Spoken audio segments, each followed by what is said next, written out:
Boa noite, pessoal. Boa noite, Lu. Boa noite, Boa noite a Vitor. todos. Boa Oi, noite. Vitor, boa noite.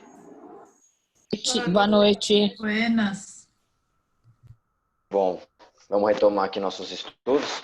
Eu vi que o Fernando Campos mandou aqui no bate-papo, Lu, enquanto estava falando, que ele é a primeira vez que participa conosco. Então, Fernando, se tiver alguma dúvida sobre a prática, pode perguntar, tá bom? E seja bem-vindo aí. Está bem, muito obrigado. Fernando, seja muito bem-vindo. Desculpa que eu não tinha visto aí o chat. Sem problemas. Bom, essa segunda parte da aula, para quem está chegando agora e para quem já está conosco aí um tempinho, nós fazemos o estudo do livro Evolução de Si, Desperte Já, né, do Guilherme Romano, que é um dos professores e o dirigente do Instituto Evolução de Si.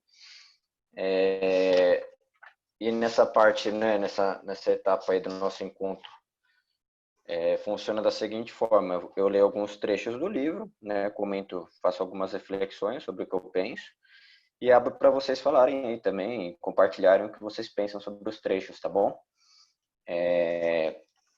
Isso de maneira alguma é uma aula, é mais um encontro, né, um estudo em conjunto. Então, podem falar, podem perguntar, não fiquem acanhados. Acho que a intenção aqui é a gente interagir, tá bom? Outra coisa importante falar é que a gente grava esses encontros, então se alguém, sei lá, não sentir a vontade em mostrar, né, liberar a câmera, pode falar só no microfone ou manda aqui no bate-papo, tá bom? Acho legal essa interação aí, porque tá todo mundo aprendendo em conjunto, tá bom? Bom, no final da última aula, a gente começou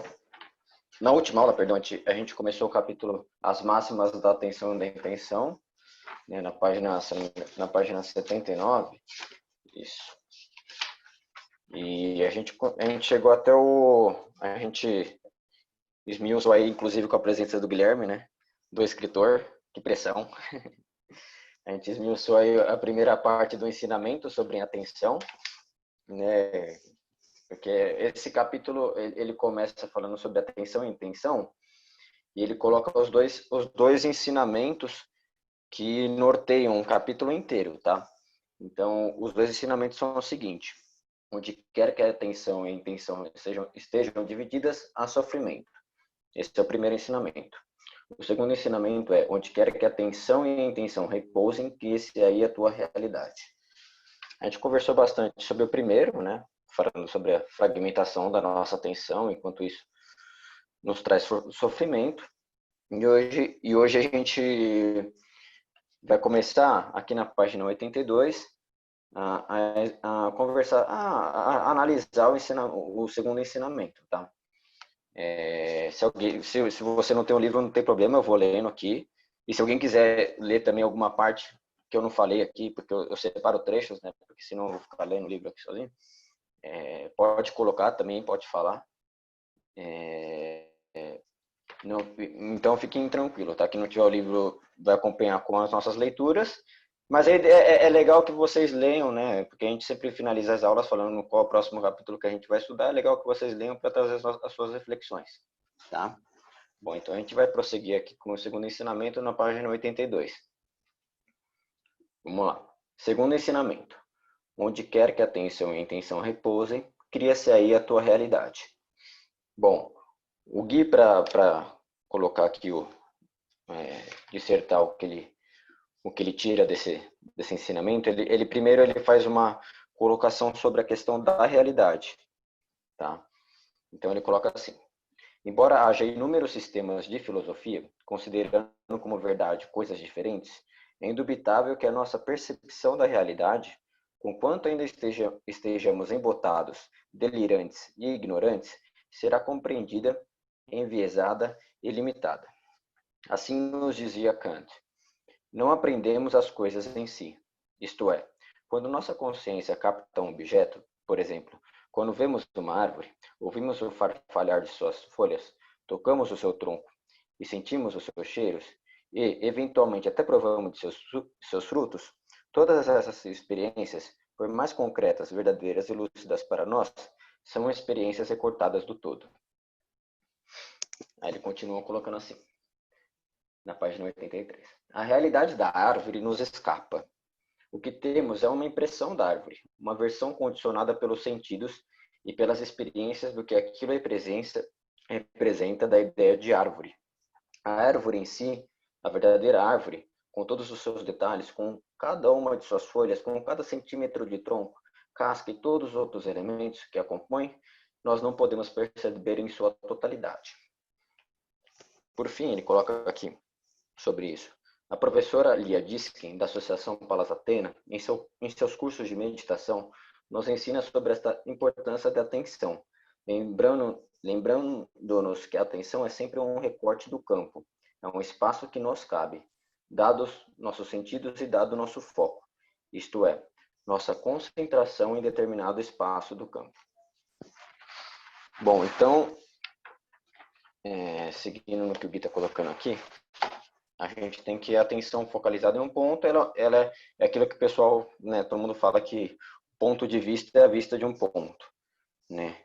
E quando nós enxergamos as coisas, na realidade, talvez a gente não esteja enxergando o que de fato essa coisa é, né? Porque nossa visão ela é condicionada por quê? Pelos nossos sentidos, pelas nossas emoções, por nossas experiências, por nossas relações, por muita coisa. Então, há uma bagagem ali daquilo que você está olhando, né? No objeto da atenção. Então, você acaba criando uma realidade que talvez não seja aquela que de fato é, né? Então, assim, essa máxima da realidade, ela é condicionada, e isso Kant ele fala com perfeição, porque a gente não olha a coisa em si, a gente olha o que a gente pensa sobre aquilo, né? Então, a nossa visão sobre o objeto da atenção, ele é condicionado. E se a nossa atenção cria a nossa realidade, né? Aquilo que nós vemos, a nossa realidade, ele é produto, né, da nossa visão, né? Então, aqui, as lentes pela qual nós enxergamos o mundo dita a nossa realidade, né? E o que ele coloca aqui sobre a questão da árvore é verdade. Isso eu vi uma vez numa palestra muito legal do Chogyam Trungpa Rinpoche, que ele fala sobre a questão de para os discípulos dele que estavam caminhando, eles falam, olha, ontem nós estávamos caminhando, mas ninguém aqui, e nós vimos aquela linda e bela montanha, mas ninguém aqui de fato a viu, né? Porque há uma agressão nessa visão, há uma agressão nessa atenção. Porque quando você olha para a montanha, você não está olhando ela de fato, você está colocando suas impressões nela, né? Então você está, de certa forma, maculando aquela realidade. E se sua atenção molda a sua realidade, se você está olhando aquilo com os seus condicionamentos, a sua realidade, na realidade, a sua realidade está condicionada a eles, né? Então você não enxerga as coisas como elas são, você enxerga as coisas como você pensa que elas são, e ao você estar atento àquilo, você está vivenciando aquilo, né? Acho que o Yogananda ele coloca também, ele dá um exemplo da atenção muito legal que eu gosto. Ele fala que a atenção é como se fosse a agulha da vitrola, né? Que quando você coloca a agulha no disco, ele começa a tocar. Então, quando nós colocamos nossa atenção nas coisas, a gente automaticamente ali produz a nossa realidade, né? E a nossa realidade está condicionada às nossas visões e às nossas percepções sobre o que ela é, sobre aquele ponto, né? Então, complementando, alguém quer fazer algum comentário? Bom, então seguindo aqui, porque ainda nesse tema, ele coloca aqui na página 84, né? Sri Adi Shankaracharya, o grande filósofo indiano e maior expoente do Advaita Vedanta, sistema de filosofia não dualista que pressupõe que tudo é uma única realidade, é ainda mais radical. Para ele, toda essa realidade sensória nada mais é do que ilusão, Maya, um sonho ao qual todos nós fomos condicionados e, a partir dele, nos fragmentamos enquanto entes separados. Eu, você e as outras coisas, para ele, são partes integrais de uma mesma, pura, absoluta e incorruptível consciência, Brahman. A distensão em nossa atenção, nosso encantamento pela vida e por suas múltiplas experiências é que nos impede de ver esta realidade última. Ele nos diz que esse processo patológico de auto-engano acerca de sua própria realidade e natureza se dá da mesma forma que a de um homem que entra em um quarto e fica extremamente assustado pensando que, ao canto, encontra-se uma serpente enrolada, mas que, ao acender a luz, depara-se apenas com uma corda. Bom, aqui acho que o Gui coloca de uma forma bem legal, falando que a forma que a gente enxerga a realidade, ela é condicionada e ela é, na maioria das vezes, ela é falha, né? A gente vê só um aspecto de um campo muito grande, né? E colocamos dentro desse aspecto aquilo que a gente, nossas experiências, nossos condicionamentos, as nossas visões de mundo, né? Então, o que nós podemos perceber através do que o Gui está colocando aqui? Se a nossa realidade é um sofrimento, se a nossa realidade nos machuca, talvez nós precisamos enxergá-la de outra forma, né? Não pela via que sempre nós fizemos, né? Talvez ir além delas, talvez abrir mão desses pressupostos, dessas falsas percepções, né? E desses condicionamentos, deixar isso para trás, se abrir para uma nova visão. Isso é o que faz as práticas meditativas, né? É a gente deixar para trás uma antiga visão do mundo e se abrir para algo novo, algo mais profundo que há dentro de todos. E aí, o que vocês acham sobre isso? Alguém quer colocar alguma coisa? Tá falhando? Meu áudio tá falhando para todo mundo? Ou é da Fabi só? Porque a Fabi mandou aqui agora, acabei de ver. Não, para mim tá bom. Não sei para os demais. Acho que é a sua internet, então mesmo, Fabi. Vitor. Oi, Leila, Oi. tudo bem? Boa noite. Tudo, amor. Boa noite. Eu queria saber o seguinte, será que isso também se encaixa ao modo que a gente vê as pessoas? Porque você comentou de montanha, de árvore, de coisas assim, imateriais, né? Sei lá, natureza. Será que se encaixa as pessoas também, a forma como a gente as vê? Certeza. Então, assim, eu olho Com para você e certeza. vejo você de uma forma. Você é você, só que eu vejo você de uma forma, o outro vê de outra. Tem gente que gosta de você, tem gente que não gosta. Então, isso se encaixa também às pessoas, né? Posso? Claro, claro, Alde, pode falar. Pode falar. Leila, isso Boa ocorre noite, muito. boa noite. Boa noite, tudo bem? Desculpa, eu tive que dar uma saída aqui que eu tive um ataque de espirro. Mas tudo bem. Escuta, é o seguinte, é claro que isso acontece muito, porque a gente tem, primeiro, pré-julgamentos, né? Então, se a pessoa, vamos supor que você tem alguma coisa na sua histórica contra gordo, então você já vai, se você enxerga um gordo, você já tem algo pré-concebido a respeito, entendeu? Então, isso é muito sério. Por isso que o nosso mestre fala que julgar é poluir o olhar. Porque conforme você olha uma pessoa, isso tudo, é inevitável, claro que precisa de muito exercício, você não fazer um julgamento. E a partir do julgamento, você já vai enxergar diferente a pessoa. E isso são coisas assim, bem imperceptíveis, entendeu? Não é assim, eu vou julgar que ele é gordo. Não. De repente, eu, por exemplo, eu sempre cito por mim mesma. Como eu tenho uma briga constante com balança, é inevitável que eu olhe para uma pessoa e acho ela mais magra ou mais gorda, sabe? Eu tenho que me policiar para não prestar atenção nisso. Entendeu? Se a pessoa tem um cabelo ralo, então é inevitável que a pessoa olhe para outra e perceba. Então isso é muito interessante, porque isso é um exercício diário de percepção, entendeu? Perfeito. É fato, né? Às vezes, obrigada, é isso mesmo. e às vezes tem até aquela coisa, né? As pessoas olham para outra e falam, eu já vi isso, só de te olhar eu não gosto de você, sabe? Essa coisa de, cara, você nem conhece a pessoa direito, né? Sim, eu, por exemplo, eu sofri um pouco disso, porque eu tenho 1,80 m, né? E as pessoas sempre, nossa, você sempre chegou olhando por cima. Eu falei, gente, mas não tem como eu chegar olhando por baixo. Eu sou mais alta que a maioria das mulheres. Então, é complicado, entendeu? As pessoas julgam pela minha altura, por exemplo. Então, depois fala, depois que eu te conheço, até que você é tão simpática, mas até então já julgou, né? Mas não lembra que eu não tenho como diminuir a minha altura, né?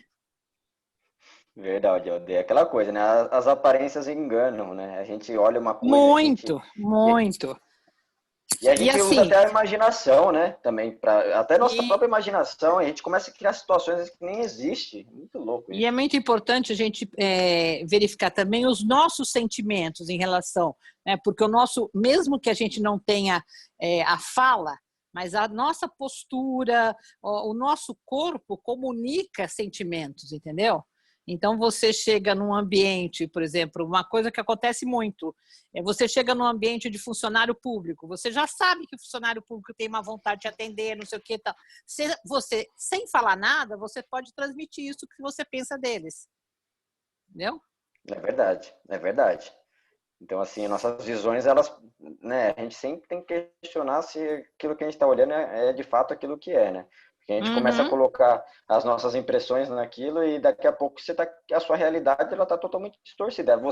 E é aquilo que fala, né? Você está atento àquilo, então você está vivendo aquela realidade, né? Então, você cria todo um universo paralelo, né, de Sim, visões sim. e muitas das vezes são meras ilusões, né? Uhum. Né? Você está viajando. Porque você começa a julgar uma pessoa, nossa, só porque ela se veste de tal forma. Isso é o grande problema da humanidade, eu acho. A gente fica. O Uhum. preconceito nasce disso, né?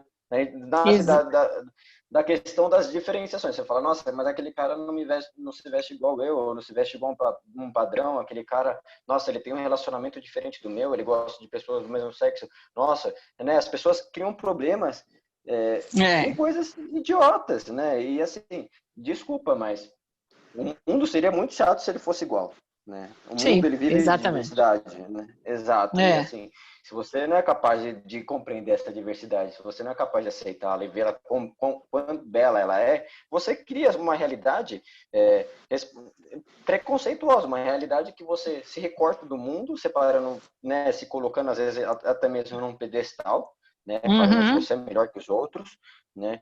E você se recorta da realidade que é uma coisa interdependente, né? Tudo Sim, molda tudo o tempo todo. Então, assim, a gente separa, né, as coisas com essas falsas visões. A gente julga o próximo com as nossas falsas visões e a gente molda a nossa realidade para uma realidade bem mesquinha, às vezes, né? Exatamente. Boa noite. Boa noite, Claudinha. Boa Boa noite, noite. Paulinha. Boa noite, Carolina. Boa noite. O que realmente eu vejo e está muito atual, a gente vê que todo mundo acaba generalizando. Então, a gente tem um problema ou vários problemas com determinada comunidade e você acaba generalizando, colocando a comunidade inteira como um problema. Isso em todas as áreas. Política, a gente acaba generalizando várias situações e várias pessoas, né? Grupos de pessoas. Então, isso é uma perversidade da nossa mente, é ser muito perverso e nós temos que nos reeducar. Primeiro, a gente tem que buscar, ao meu ver, não a verdade. A verdade é a verdade, ela é absoluta. Mas a gente tem que buscar fatos e buscar entender, compreender antes de julgar. Aí vem o julgamento, né? Então, para mim, a generalização das situações e das pessoas, isso acaba trazendo muitos e muitos problemas, né? É verdade, isso limita a nossa visão. Isso tem tudo a ver com o que a gente está falando todas as quartas, né? De meditação, de tudo. É necessário para praticantes, né? A gente sempre manter uma mente aberta, né? Sempre se questionar, falar, olha, será que essa visão que eu tenho do mundo, ela de fato é verdadeira ou eu estou projetando algo numa determinada situação, né? Ou eu estou vendo isso de um ponto de vista que não é o correto, né? ou estou analisando essa questão de uma forma, né, inadequada.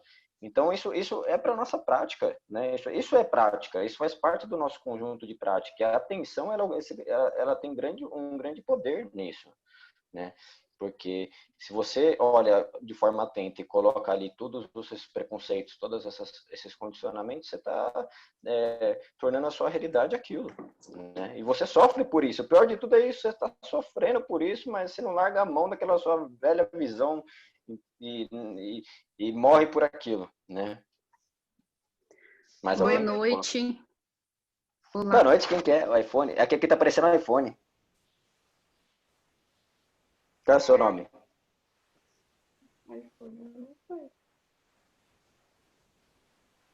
Acho que aqui não tá com o fone desligado. Eu não estou te ouvindo.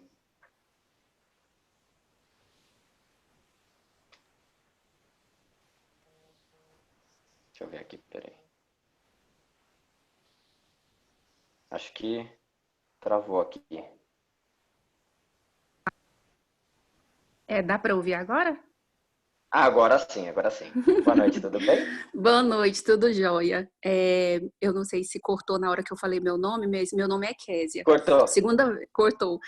Segunda vez que eu estou participando, ainda não terminei de ler o livro e fiquei com vontade de compartilhar um negócio aqui com vocês, que a gente está falando sobre nossas percepções, né? E é engraçado como a maioria das pessoas, de vocês, meus colegas, compartilharam as nossas interpretações erradas que a gente faz dos outros. Mas é engraçado como as nossas percepções, elas influenciam até aquilo que é positivo. Porque esses dias, no meu aniversário, algumas pessoas vieram me dar parabéns e a maioria delas me desejaram um casamento. Né? Não que isso seja ruim, mas eu achei meio estranho, né? Aí eu fui parar para reparar, tipo assim, como será que eu dou os parabéns para outras pessoas? O que eu desejo para elas? E é muito engraçado, porque o que a gente deseja para as pessoas é exatamente aquilo que a gente sente falta. Então, se a gente sente falta, a gente já deduz que o outro também sente.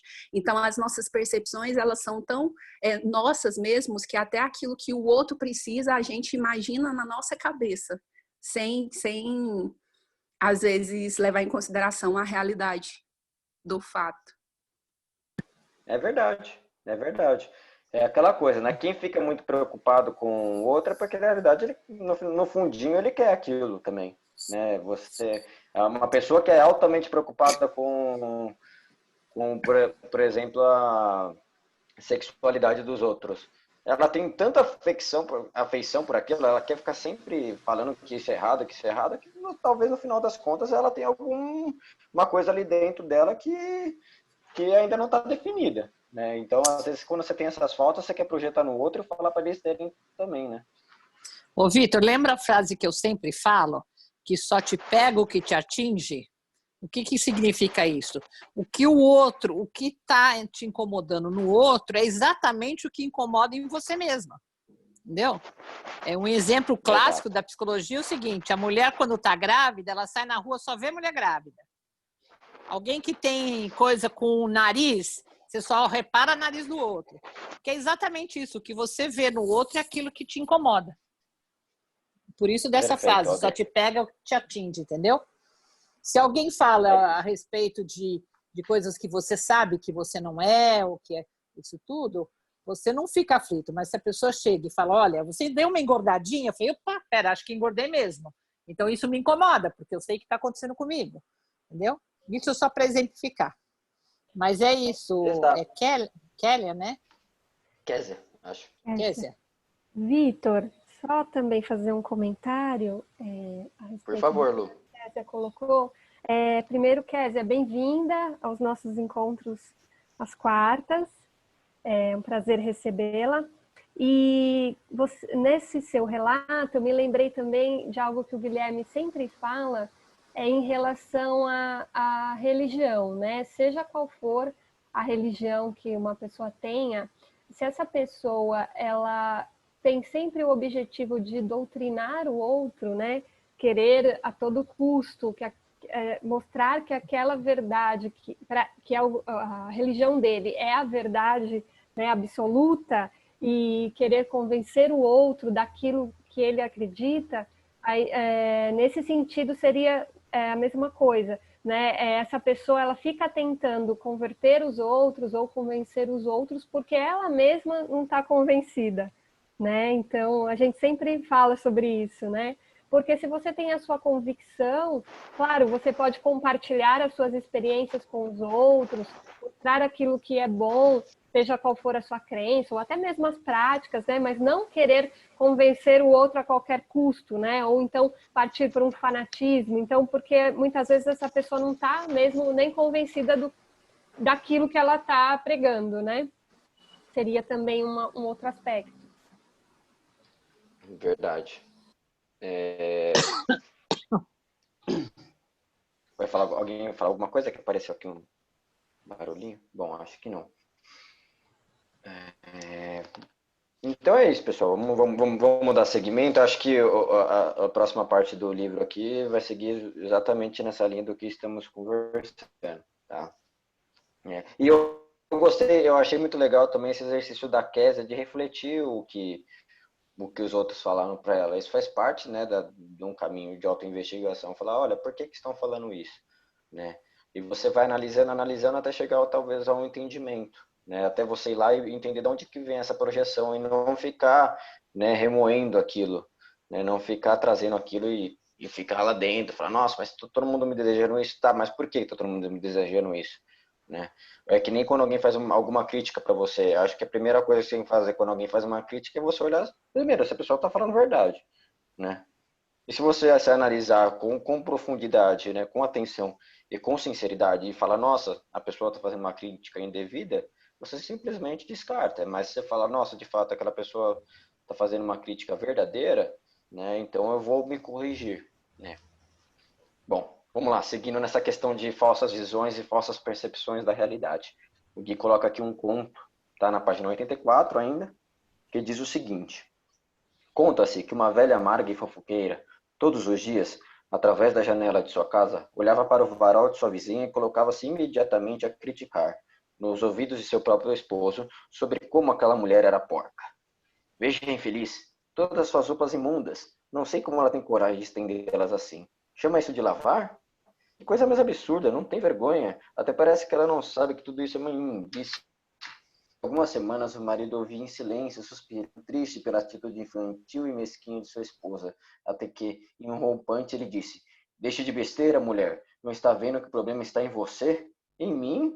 Como assim em mim? Ela deixa as roupas sujas e coloca lá para todo mundo ver e o problema sou eu? O marido se dirige até a janela, puxa o lenço do bolso, esfrega em sua vidraça que estava, para a surpresa da fofoqueira, absolutamente imunda.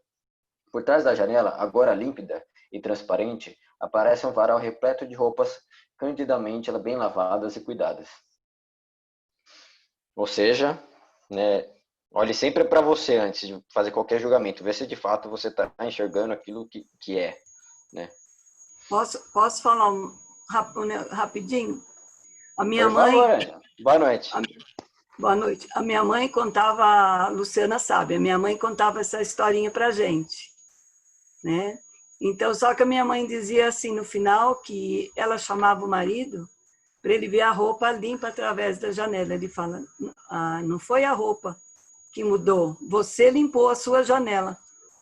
Né? Então, a minha mãe era uma pessoa assim, era simples, com pouca instrução, mas era assim que ela educava a gente.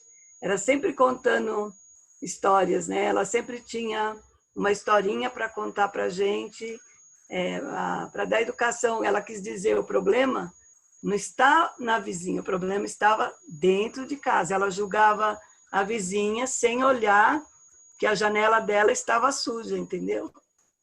Era isso que eu queria falar. Eu sempre conto essa historinha, acho que eu até já contei na Irmandade uma vez, porque é interessante, né?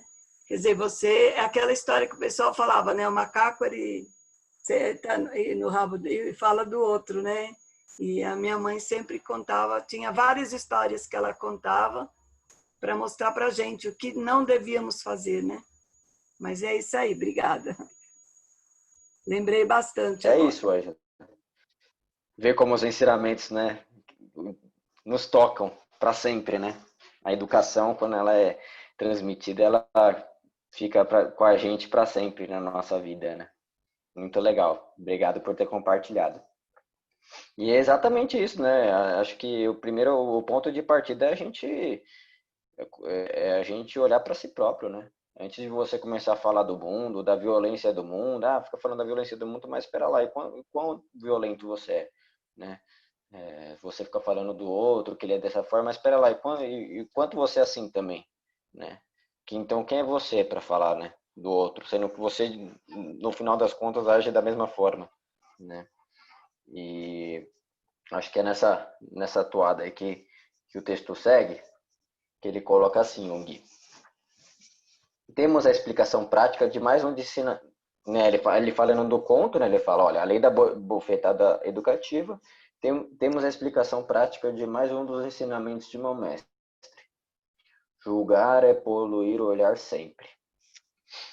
Aí ele coloca assim, Gurudeva tenta ensinar não é que excluamos de nossos caminhos a capacidade de escrutínio racional e do discernimento. Pelo contrário, de todos os grandes yogis que encontrei, ele é talvez um dos que mais afirme o uso da razão e do intelecto como uma das vias para a obtenção da grandeza e da lucidez da própria consciência. Quando ele diz que julgar é poluir o olhar, está falando da mesquinhez dos julgamentos a partir dos juízos de valor enviesados, limitados e condicionados que possuímos. A experiência pura se dá em um estado tal que não julgamos, nem para o mal e nem para o bem. Toda vez que colocamos julgamento excessivo para o lado ou para o outro, em relação a qualquer coisa que seja, somos impedidos de perceber o melhor que nos cabe da realidade objetiva e prática. Aí ele continua. Se julgarmos para o mal, não poderemos ver as belezas, as possibilidades e as maravilhas que nosso objeto de atenção pode nos oferecer. E se julgarmos excessivamente para o bem, as coisas ou as pessoas, colocaremos ali muito de nossas expectativas, sonhos e paixões, de tal modo que não saberemos lidar com o fato de que, assim como todas as coisas na dualidade, esse objeto ou pessoa também é imperfeito, tem suas idiosincrasias e contradições, e, mais cedo ou mais tarde, não corresponderá aos nossos anseios. Ou seja, né, as nossas visões, a gente tem que, ao máximo, né, na nossa atenção e na nossa visão sobre as coisas, a gente tem ao máximo manter uma mente aberta, né, ou se questionar, olha, será que é isso mesmo? Né, que é isso mesmo que está acontecendo? E a gente, hoje em dia, julga muito rápido os outros, né? A gente julga muito rápido as situações, a gente tem essa mania de dar respostas rápidas para tudo, então a gente a gente tem um conceito exatamente fechado sobre qualquer coisa, né? E a via da prática e a via né, de buscar a transformação é justamente abrir mão desses pressupostos, abrir mão desses condicionamentos, né? E talvez seja por isso que dói demorar do trabalho, porque a gente não quer abrir mão, né? Dói porque a gente não quer abrir mão. Aí o Gui coloca aqui, deixar de lado os julgamentos pré-condicionados é abrir-se para uma experiência completa das coisas. É dar à imanência a chance de encantar a você e a seu redor com o divino. É perceber a imanência, ou seja, é perceber o sagrado de Spinoza ou de Buda, que não está em um céu distante de um pós-mortem, mas em um aqui e agora, com todos os seus defeitos e qualidades, em uma explicitação técnica e clara de que tudo é o que é, e é perfeito por ser da forma que está. Isso é muito profundo, né? Porque para a gente tocar a realidade das coisas, a gente tem que abrir a nossa visão a tal ponto que você perceba aquilo tal qual ela é, né? E você estando atentamente, né, fixado, sem essas distorções de condicionamentos, talvez você acessa o que de fato aquilo é, né? E quando eu li isso aqui, eu lembrei de um livro eu acho que é um dos livros mais bonitos que eu li na minha vida, que foi esse aqui, Velho Caminho, Nuvens Brancas, que é do Thich Nhat Hanh. Ele conta a história do Buda, né? De uma forma muito poética, muito legal. Esse livro eu recomendo para todo mundo. E ele coloca justamente a questão da visão e atenção correta que revela a realidade, né? Então ele coloca assim: Siddhartha Gautama, né, o Buda, sorriu e elevou o olhar para uma folha da árvore pipal impressa contra o céu azul. Sua haste revoando para frente e para trás como se eu estivesse chamando. Olhando profundamente para a folha, com clareza, viu a presença do sol e das estrelas. Sem o sol, sem a luz e o calor, ela não existiria. Isto é assim porque aquilo é daquela maneira. Também viu na folha a presença das nuvens. Sem nuvens não poderia haver chuva, e sem a chuva a folha não poderia ser. Ele viu a terra, o tempo, o espaço e a mente. Todos estavam ali presentes. Realmente, naquele exato momento, o universo inteiro existia naquela folha. A realidade da folha era um maravilhoso milagre. Embora, ordinariamente, pensemos que uma folha nasça na primavera, Gautama, o Buda, podia ver que ela já estava lá por um longo tempo. Por um longo tempo, na luz do sol, nas nuvens, na árvore e nela mesmo. Vendo que a folha jamais havia nascido, pôde ver que ele próprio também jamais havia nascido. Ambos, a folha e ele mesmo, tinham apenas se manifestado. Nunca tinham nascido e, assim, eram incapazes de morrer. Com este vislumbre de consciência, ideias tais como nascimento e morte, aparecimento e desaparecimento, dissolveram-se e a verdadeira face da folha, assim como a sua verdadeira face, se revelaram. Ele pôde ver que a presença única de qualquer fenômeno tornava possível a existência de todos os demais fenômenos. Um incluía todos, e todos estavam contidos em um. A flor e seu corpo eram um. Nenhum deles possuía um eu separado ou permanente. Ou seja, isso que é uma atenção correta que faz a nossa realidade, as coisas aparecerem tais quais elas são. Claro que essa visão profunda de um mestre como Buda nos choca até, porque a gente olha as coisas e não vê dessa forma. Mas Buda era como nós, né? Ele era um praticante também. Então, se você conseguir olhar com atenção profunda a realidade, talvez ela se manifeste demonstrando o que de fato ela é. Né? Alguém quer comentar alguma coisa?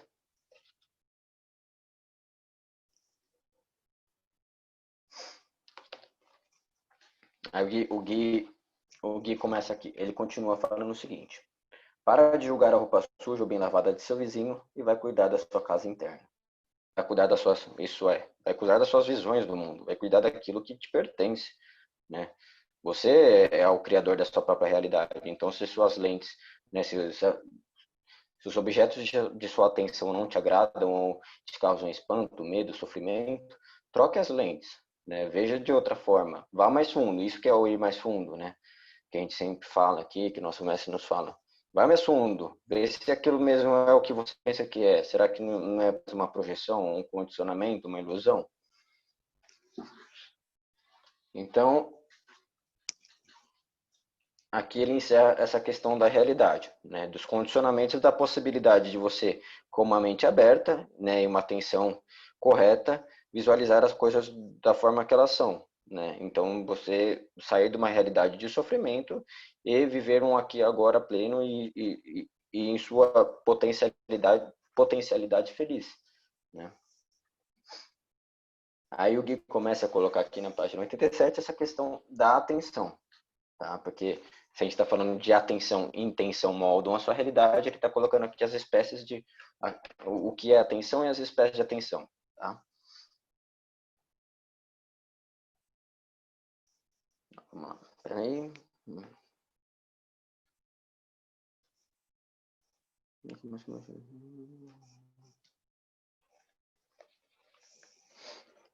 A atenção é o campo que podemos aprender e a concentração é o corpo, a concretude. E é a presença que queremos dar a esse campo aprendido. É o nível de profundidade que queremos mergulhar naquilo que nossa atenção captura. Trabalhar com atenção e concentração é o ponto de partida basilar a qualquer prática meditativa. É impossível praticar meditação e obter experiências reais, transformadoras e lúcidas sem que você tenha dominado seus processos atencionais. Isso é fato. Em todas as escolas, né, de meditação, todas as tradições, eles falam da atenção, né? A atenção está presente no nobre caminho óctuplo do Buda, está presente no caminho óctuplo de Patanjali, em todas. Para você fazer uma prática, você tem que aprender a ter atenção, né? Porque o que a gente falou na semana passada, primeiro, que nossa atenção é fragmentada, isso nos causa sofrimento, porque a partir do momento que você está atento a alguma coisa, está atento em 10 outras ao mesmo tempo, né? Isso nos cansa, isso nos tira a possibilidade de viver de forma plena. E a outra questão é os condicionamentos. Quando a gente está olhando uma coisa, a gente vem e coloca uma visão sobre aquilo que talvez não seja o que aquilo de fato é, né? Então a gente tem que treinar, a gente tem que colocar prática, porque é possível ver a realidade tal qual ela é. Só que para isso a gente precisa abandonar nossos condicionamentos. Isso dói, demora e dá trabalho, né? Isso é um trabalho, é uma prática, né? É o que a gente estava falando. Claro, você vai falar de atenção correta e plena, como essa que eu coloquei aqui do livro do Buda, isso requer uma coisa bem profunda, mas assim, é uma prática, né? É método isso aqui, é científico, né? Se você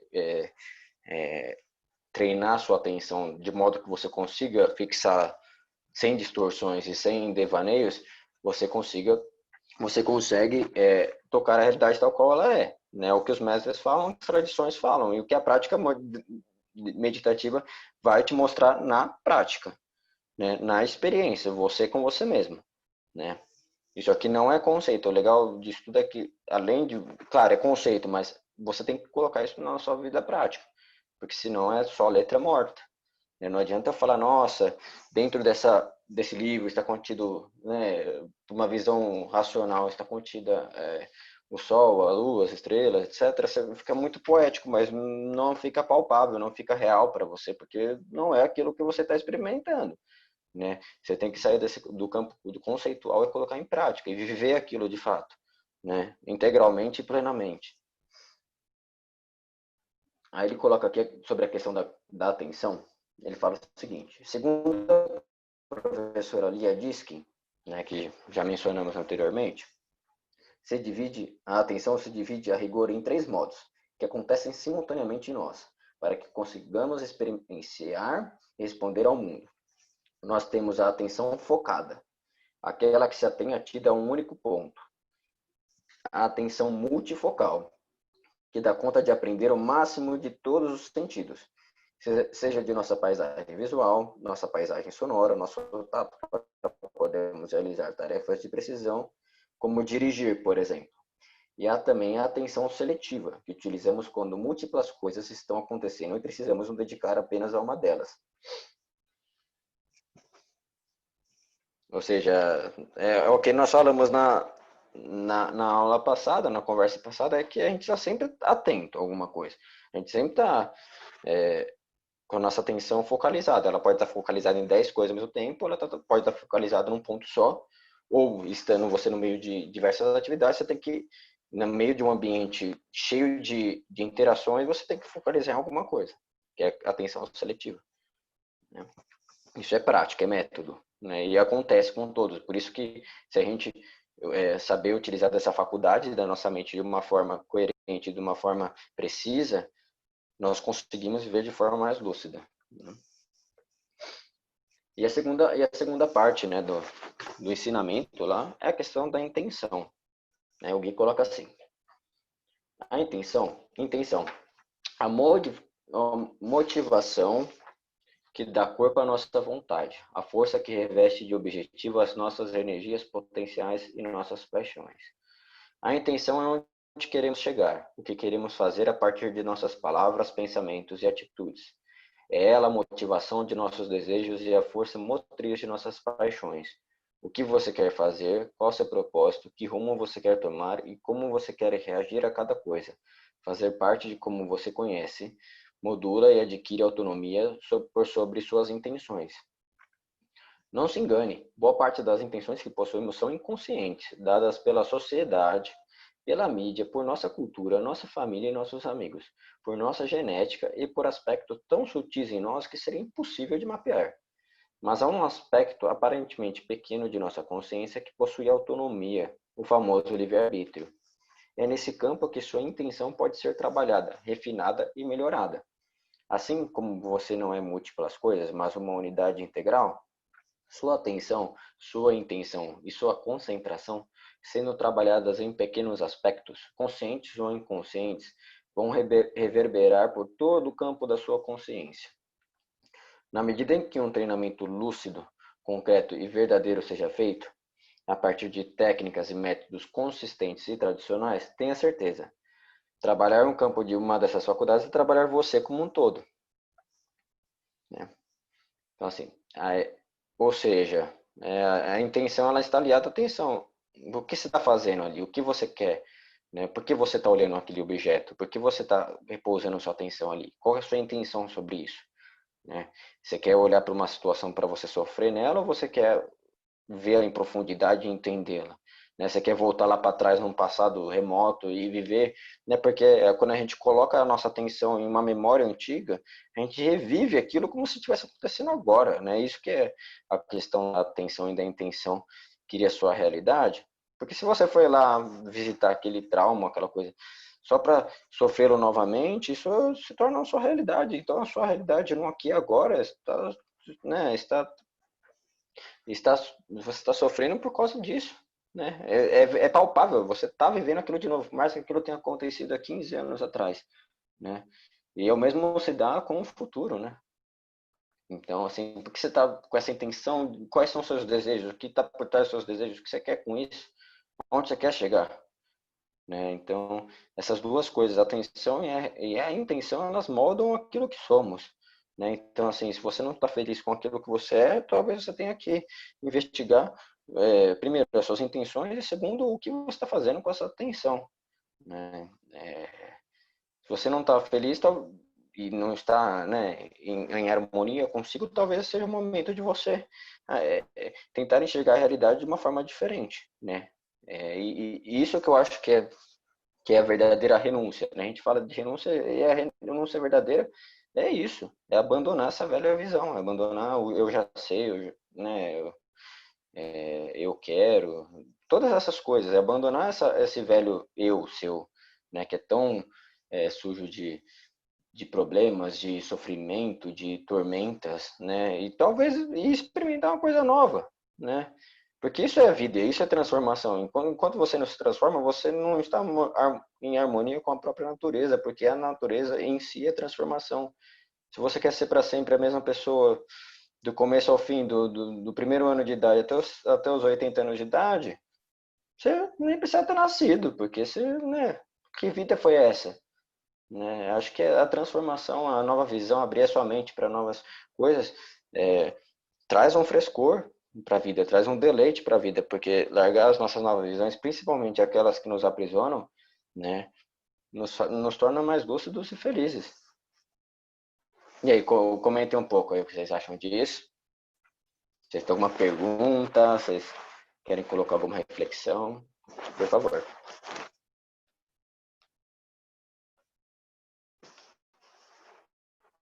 Ninguém? Vou deixar sozinho? Bom, então, pode falar, quem que liberou aí? Eu liberei, mas se alguém quiser falar também, eu aguardo. Pode falar, Lu, só foi você, acho que era você mesmo.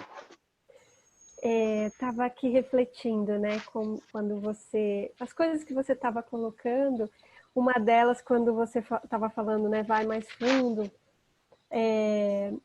para obter, né, essa nova visão, essa transformação, a gente deixar fluir, né?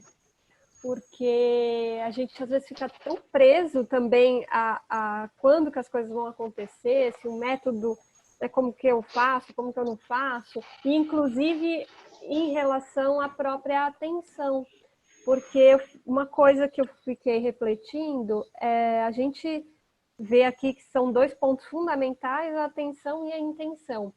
Mas para que isso não se torne também algo que te traga uma inquietação no sentido, nossa, agora eu sei que a atenção e a intenção são importantes, então eu vou começar a prestar atenção em tudo, a gente até falou sobre isso num outro encontro, vou ficar atento aqui, atento ali, cada coisa que eu estou fazendo, e a gente tem que tomar muito cuidado também para se a gente, acho que separar, né? em todo o caminho da prática, é a gente tentar desvincular todos esses conceitos e todos esses objetivos os objetivos que nós queremos alcançar desse nosso sofrimento, né? Não deixar que isso também se transforme num sofrimento e que venha atrapalhar. Então, a gente utilizar desses conceitos e praticar, porque na medida em que nós praticarmos, né? Sempre a gente vai falar disso, claro, toda quarta, né? É a prática que nos tornará mais atentos e que trará para nós essas intenções sinceras, né?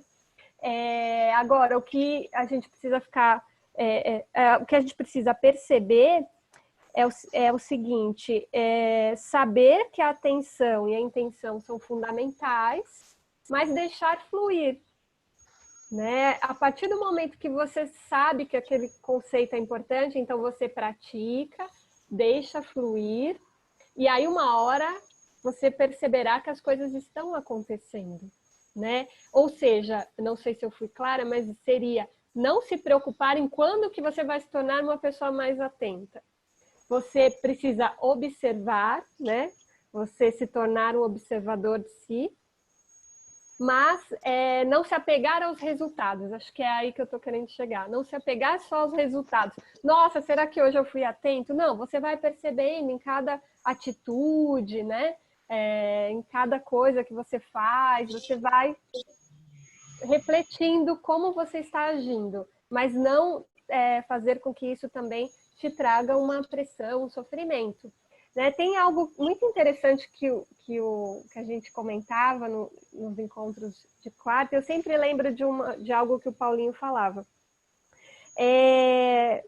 Eu acho que o caminho da meditação e da prática é muito interessante porque te traz essa percepção diferenciada. Então, muitas vezes você pode pensar que a prática não está surtindo efeito, mas se você parar e olhar mais a fundo, você verá que os efeitos eles ocorrem diariamente. Porque é como se você tivesse instalado um catalisador. É isso que Paulinho, se eu estiver aí errado, você me corrija. Por favor. O catalisador é para potencializar a coisa, né? Isso, porque eu sempre penso nisso.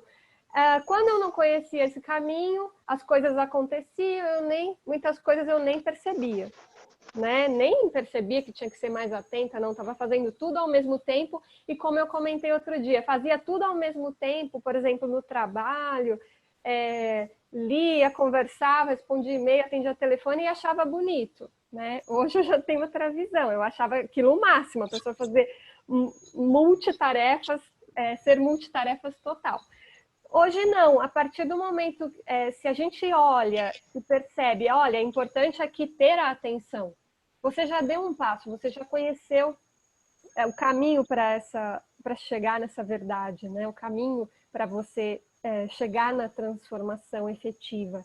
Então, só o fato de você saber que a atenção e a intenção são dois pressupostos fundamentais, já mudou a sua vida, né? Já te transformou, porque se você tem uma atitude, como deram aí no exemplo, se você conhece alguém e já está julgando, você já percebe, opa, já estou julgando, já estou fazendo um pré-julgamento. Então, antes, talvez, desses conceitos que nós estamos conhecendo, essa percepção não viria, não viesse, né? Pode ser que ela não viesse. Então, só o fato de te dar um estalo, né, o catalisador, ele potencializa. Nossa, eu falei algo e não deveria ter falado daquela forma, né? Um outro exemplo, eu fiquei nervosa numa determinada situação. Parece que você já percebe isso muito mais rápido do que se não conhecesse esses conceitos. Então, aos poucos você vai trabalhando. Mas a percepção, ela já vem, né? Só com o fato de você conhecer o conceito, conhecer os pressupostos e aquilo que é importante para a prática. Não sei se eu fui clara, que eu, na verdade, acabei fazendo aqui uma reflexão junto com vocês. Não tinha elaborado, não sei se ficou claro, mas coloco aí também para vocês comentarem. Ficou ótimo, Lu. Eu acho que o que você colocou é super importante, porque se a gente coloca um peso nessa transformação, por mais que a gente fala que dói, demora de trabalho, mas dói porque a gente tem exatamente essa visão sobre a transformação. Dói porque, primeiro, a gente não quer largar as nossas velhas visões, e dói porque a gente coloca até um peso nessa transformação, né? Eu acho que a gente tem que olhar esse momento, essa oportunidade de se transformar como um grande tesouro, né? Uma grande é como se você estivesse lapidando um grande tesouro dentro de si. Então, é uma coisa bonita, é uma coisa legal. Você não pode transformar o caminho espiritual numa tortura, o caminho de transformação numa tortura, né? De ficar se batendo atrás, falando, não, esse é um caminho de lucidez, um caminho de abrir seus olhos e ver o mundo de uma forma mais bonita, e ver o mundo de uma forma mais plena e, consequentemente, viver de forma mais plena.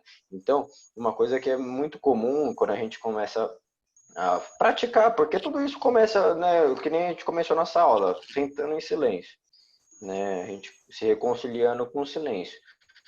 E a gente começa a perceber, quando se reconcilia com o silêncio, que a nossa atenção ela é falha, né? Nossos pensamentos são turbulentos, nossa atenção é falha, então às vezes a gente começa a se sentir mal por isso. A gente fala, nossa, espera lá, eu não tenho controle de nada na realidade aqui, estou parecendo um furacão, né?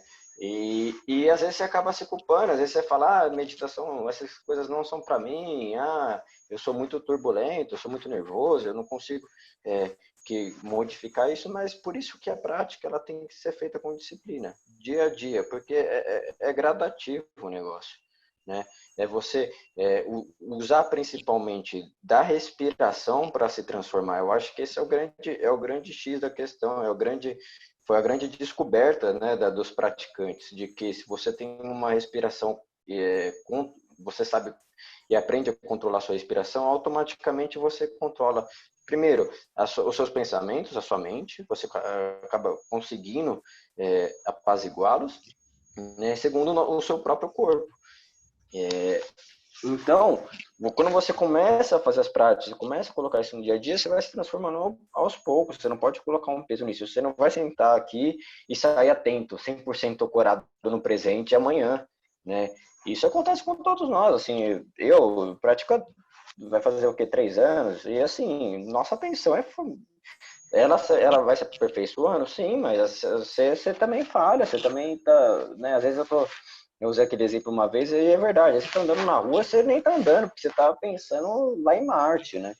E só de você... Mas o X da questão, o que traz de fato essa transformação, é perceber que você estava em Marte. Né? É o que a Lu falou agora, isso é muito importante. Porque antes você simplesmente estava em Marte e ficava lá e ia para lá, para cá, fazer 10 milhões de coisas. Só que quando você começa a praticar, né, fazer os exercícios, os métodos e tal, você começa a perceber isso. Você fala, nossa, espera aí, eu estou viajando, eu estou longe, volta. Só esse ato de você lembrar, né, já demonstra que essa nova visão, essa transformação está acontecendo dentro de você. Né? Isso acontece muito quando a gente está fazendo a prática, né? Porque a prática ela vai nos transformando, vai nos modelando, né? Vai tirando, na verdade, tirando os nossos modelos, né? Vai desvelando camadas da gente. Isso não ocorre do dia para a noite. Pode ocorrer, não sei. A prática acontece relativa, acontece né, de forma individual. Né? Pode acontecer mais rápido para uns e mais demorados para outros, mas tudo bem, é um processo. Né? Então, assim, a gente não pode colocar um peso nisso, a gente não pode colocar... mas, ao mesmo tempo que a gente não pode colocar um peso, a gente tem que ser disciplinado. Né? A gente tem que... Porque é o que a gente fala sempre aqui. Né? Se você não praticar, não vai acontecer nada. Nada.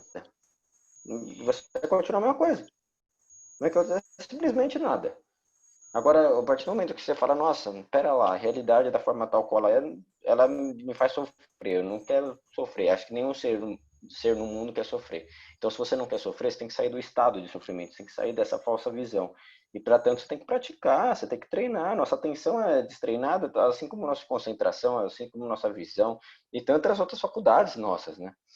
Então, mas você tem que realizar esse processo com calma e com compaixão consigo próprio, né, Lu? Porque se você coloca esse peso, né, da transformação e fala, ai meu Deus, estou praticando, mas nossa, eu continuo fazendo isso. Calma, né? As coisas vão levando tempo e daqui a pouco você se transforma, coisas que você você acaba deixando de ser e você nem percebe, às vezes. É uma coisa tão distante, né? E por isso que é muito importante, quando a gente está num caminho, olhar para trás também e ver o quanto você já está evoluindo na prática, né? Claro, com a consciência de que você ainda está no caminho, que você precisa praticar todos os dias, mas com a consciência também de que, nossa, olha como você já vê o mundo hoje, diferente do que você via antes, não? Então isso já é um passo, né? Então essa questão de não colocar o peso nessa transformação é muito importante, né? Eu acho que o mestre falou isso uma vez, né? Não transforma isso numa tortura, né? Se deleite com essa transformação, porque isso é bonito, né? E aí, alguém quer falar mais uma coisa? Por exemplo, né, com essa questão do julgamento, seria nesse sentido, se você percebe que você teve um pré-julgamento em relação a uma pessoa, não se punir, né? Claro, você vai avaliar, né? O seu íntimo, você analisa, nossa, não fui bem nessa situação, né? Você constata a forma como você agiu ali, mas você transforma, né? Você utiliza essa experiência para a transformação e não para a punição, né? Nesse sentido. Então, olha, da próxima vez eu tentarei, então, não ter esse pré-julgamento. Mas também é uma tentativa, porque são tantas coisas, né, às quais estamos submetidos o tempo todo, tudo muda, o mundo está sempre em movimento, né? Então, não é porque hoje eu tive uma atitude correta, se hoje eu não perdi a paciência, que amanhã eu já, nossa, superei, nunca mais vou perder a paciência. Não, né? Mas por meio da prática a gente começa a alcançar. E o que eu acho interessante também é a gente valorizar o processo, né? O dia a dia, cada conquista. Então, a partir do momento que a gente começa a ter essa percepção, só o fato de ter a percepção que antes você não agia assim, eu acho que esse ponto da percepção, né? Só o fato de a gente ter a percepção de que é possível mudar ou que a gente está agindo de forma diferente numa determinada situação, já é uma conquista, né? E essa conquista acontece no dia a dia, durante o processo, é a gente tirar o foco só do resultado, né? Porque quando a gente quer já chegar no resultado, sem um processo, sem um procedimento, sem um passo a passo, não tem como. Né? Por isso que dói, demora e dá trabalho, porque a gente tem que percorrer um caminho. E é durante essa caminhada que a transformação acontece. Exato. Esse reconhecimento ele é super importante, porque ele é um combustível, né, para você mudar a sua atitude, principalmente, e a visão sobre uma determinada questão.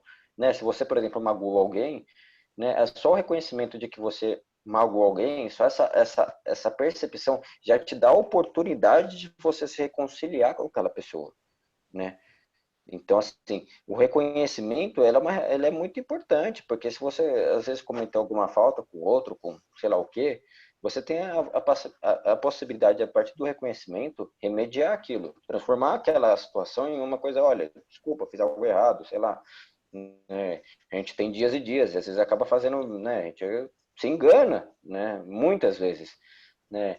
Então, esse reconhecimento e essa observação, né? Isso nasce muito da prática meditativa, porque é o que a gente fala, né? Começa a nascer dentro da gente mesmo, é como se fosse uma grande testemunha, né? Que observa a gente de fundo, né? E que na realidade é a gente também. Isso é uma coisa que acontece, né? Então você começa a se autoanalisar e a verificar se de fato você está agindo corretamente, né? E tentando ver as coisas de outra forma. Espera aí que eu vi alguma coisa aqui que mandaram. Deixa eu ver. É que eu tenho que ler aqui de lado que eu tô no celular, tá, gente? Então, ó, o Fernando mandou assim, mas é bastante frustrante quando achamos que já deixamos algumas características para trás através das práticas, mas descobrimos que ela só tinha ficado adormecida. Ah, isso acontece muito. Mas não pode, eu acho que a questão não é se frustrar, né? Eu acho que tem que ser algo natural, né? Eu acho que tem que acontecer de fato. Então, não simplesmente, porque se você já pensar, já deixei isso para lá, talvez só esse pensamento, se você achar que já deixou isso para lá, talvez isso esteja lá latente ainda. Você apenas deixou de lado, né? Tá ali latente, mas você sabe que aquilo é errado, você sabe que fazer aquilo é errado, mas você tá lá ainda dentro de você, você simplesmente ignorou. E o que muda muito essa questão de ter algo latente ali dentro é a falta de entendimento porque aquilo está latente, né? Se você olhar com profundidade, por isso que a atenção ela é essencial. Ela é atenção essencial tanto para a gente agir no mundo, né, no mundo como um todo exterior, né, como para analisar aqui dentro as coisas em profundidade.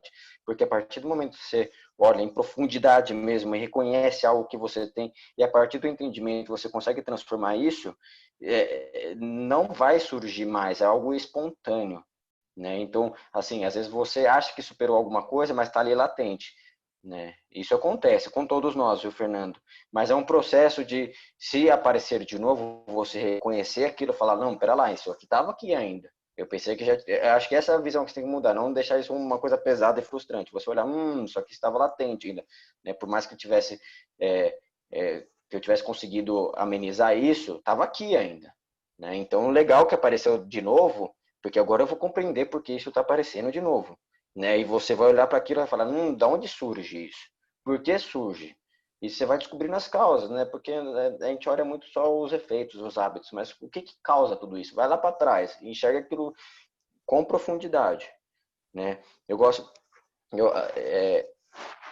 tem uma passagem na autobiografia de Yogi, acho que até quando a gente for falar dos yamas e niyamas que tem aqui no livro, ele fala sobre a rinsa e o mestre fala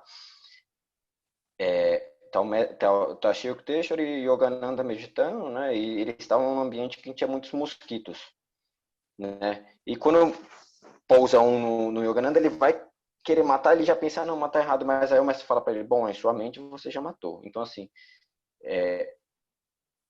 essa questão de não violência, né, que ele está querendo dizer, é algo que é tão natural que já é seu. Não é que ainda você está controlando, não é que ainda você está lidando, né? Por mais que isso não esteja latente, às vezes você está lidando com isso, mas está lá ainda, você está lidando com aquilo. Agora, quando você já se transformou, quando você já transpôs essa barreira, é algo natural, ela já não surge mais, porque aquilo já não existe mais em você, né?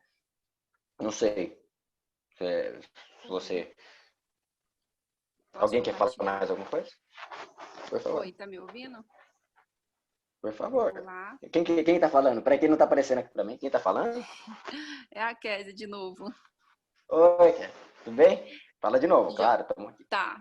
É o seguinte, isso acho que foi o Fernando que comentou, é muito importante também essa questão da gente perceber que alguma coisa em nós ainda ficou adormecida, porque essa visão de que a gente não consegue perfeição com rapidez gera na gente o sentimento de compaixão quando a gente vai olhar para a evolução do outro também. Porque se essa evolução fosse rápida em nós, a gente olharia para o outro e falaria, mas comigo foi rápido, por que com aquele vai... Por que ele está tendo dificuldade? Então, essa questão de algo adormecido em nós é importante para gerar em nós essa compaixão pelo outro também. Sim, e é aquilo que a gente sempre fala, né? Quanto mais a gente olha para nós, mais nós reconhecemos o outro como uma extensão de nós mesmos. Então, assim, se esse processo de transformação ele é tão, né, ele exige um processo mesmo, uma prática, uma atenção plena, uma revolução de si, né? Como que você fica julgando o próximo? Você sabe o que passa na vida dele? Né? Você erra tanto, como você julga o erro do outro? Né? E daí nasce uma compaixão, porque você percebe, nossa, os outros são tão falhos, eu sou tão falho quanto os outros, né? Porque quando você começa a reconhecer suas falhas, suas carências, seus defeitos e tal, você começa a dar mais legitimidade também para os outros, né? Por isso que porque você começa a se ver neles, né? Quanto mais você olha para você, mais você se vê no outro, e você percebe que, olha, o outro não é tão diferente de mim, né?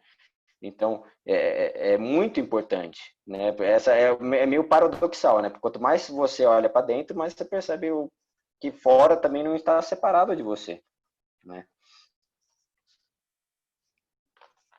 Mas é isso, enquanto está latente, está aí ainda, né? Então, quando surgir de novo, talvez seja uma oportunidade interessante de você falar, estava enganado anteriormente.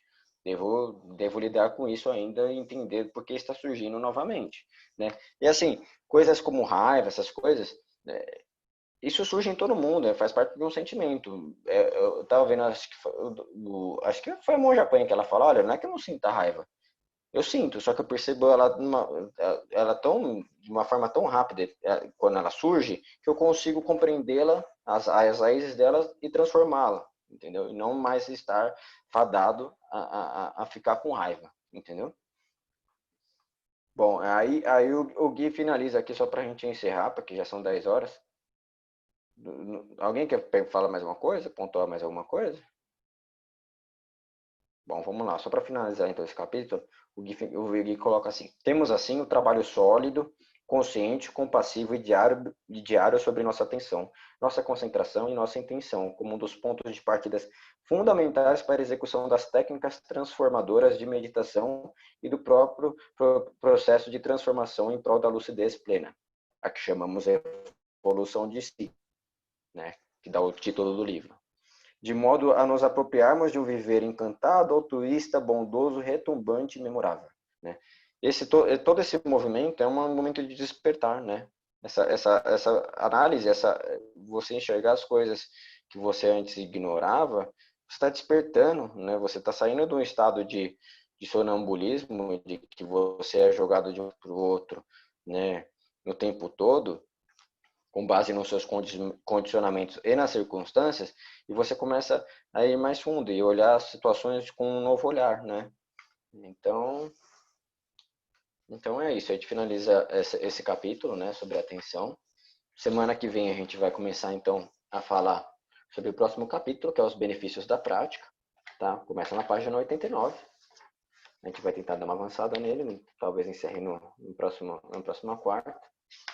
Então leiam, né? Eu peço que leiam e tragam suas reflexões. Isso é muito importante para que ocorra um diálogo aqui, ocorra um compartilhamento, né?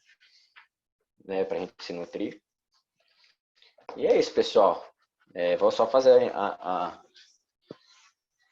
oração de encerramento e a gente encerra por hoje, tá bom?